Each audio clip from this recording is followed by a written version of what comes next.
G'day guys, Agats here. Russell and the team at Access Workwear and Safety have been looking after me and other tradies for years, making sure we get the clothing, equipment and boots we need when we're on the tools.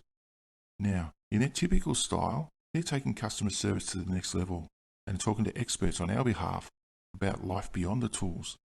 And let's face it, none of us are getting any younger, so tune in and get some tips from different experts on how to look after your health, wealth, business and your team beyond the tools.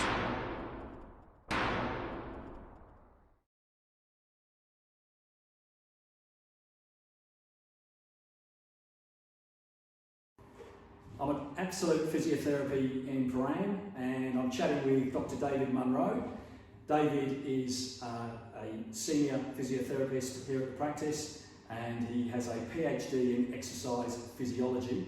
David's going to talk to us today about some of the problems that he sees from the patients that he sees here at the clinic and what we might be able to do about that. David, thanks for your time. Pleasure, Russell. And tell us some of the problems that you do see from tradies that come and visit you on a daily basis. Yeah, we do see a lot of tradies. They make up a big proportion of what we see. And the classic tradie injuries, I suppose, are reasonably well known. We get a lot of lower back injuries, and that's the lifting, the repetitive strain that builds up over time. And I think tradies are getting better at that. They're much smarter. They think about how they're going to lift. We see a lot of knee problems, and we also see a lot of sort of foot and ankle problems because a lot of tradies are on their feet a lot during the day, not only carrying load, they're going up and down ladders, they're lifting, they're twisting, they're getting into small spaces, they're getting out of small spaces. Yeah. So there's a lot of load that goes on to a tradie's body. So at the start of the day or during the day, is there anything that they can be doing generally to prevent the sort of injuries that you see? Yeah, there are, and the way I try and explain it to my tradie patients is treat yourself like an industrial athlete, which always gets a bit of a giggle because not all of them are athlete types, but really what they're doing, their amount of work, they should treat themselves as a bit of an athlete. So a little bit of a warm-up, even if it's just a couple of gentle stretches, just to get you warmed up during the day. Often you get up early, tradies are early birds, they're up early, they're in the car, they're in the use, they get to their workplace and bang, they go. So getting out of bed and just into your car is not an ideal sort of warm-up routine. So just when you get out of the use, just do a couple of gentle stretches for your back, shoulders. Think about what you're going to be doing. If you're doing a lot of overhead work, if you're a sparky, working above your head a lot, try and warm up your shoulders a bit.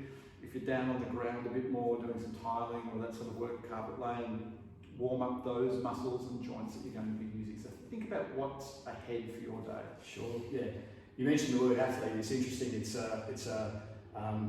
something that comes up a lot when we talk to our customers about their footwear. Because sports footwear has become a lot closer to safety footwear. And so is it important that they're wearing the right products as well? It is, and this is something we've been watching for a while now. It's fascinating, that change from sort of athletic footwear to work footwear. So back when I first started, it was just a pair of Blundstone boots basically, or anything, a pair of sneakers on site. Yeah. Whereas now, which we still stock and sell a lot of, but not necessarily to those guys that are out on site. That's right. So it's about, again, being fit for the purpose of what you're doing. So if you need something that's really supportive, but also thinking about what sort of foot you have. And that's not always easy. If you've got really flat feet, you might need a boot or a shoe that really supports the arch of your foot. If you've got very wide feet, you need something that fits in properly. And thinking about how your foot is going to sit into that boot and be supported in a way that most sort of athletic running shoes now address, but we're seeing that into a work boot. As you know, at Access Workwear, we see ourselves as the house of boots, and we work really closely with our suppliers to try to be the experts and to ensure that a product is fit for purpose.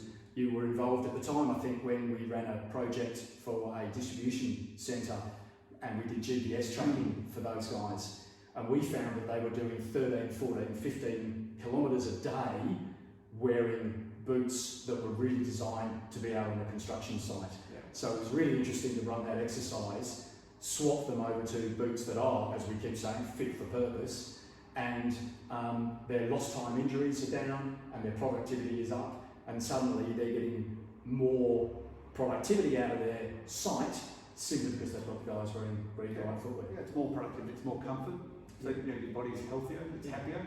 And we see it with our runners, the runners come in that are in the wrong pair of running shoes, and they might only be running 5 to 10 kilometres a day. But if you've got an industrial athlete walking up to 14 or 15 kilometres a day and they're in the wrong shoe or the wrong boot for whatever reason, from the ground up, they're going to be out. So it's like building a slab. If your slab's not right, no matter what you put on top, you're going to be compensating, tilting, recompensating, realigning all the way up. Put yourself into a good pair of boots at the start.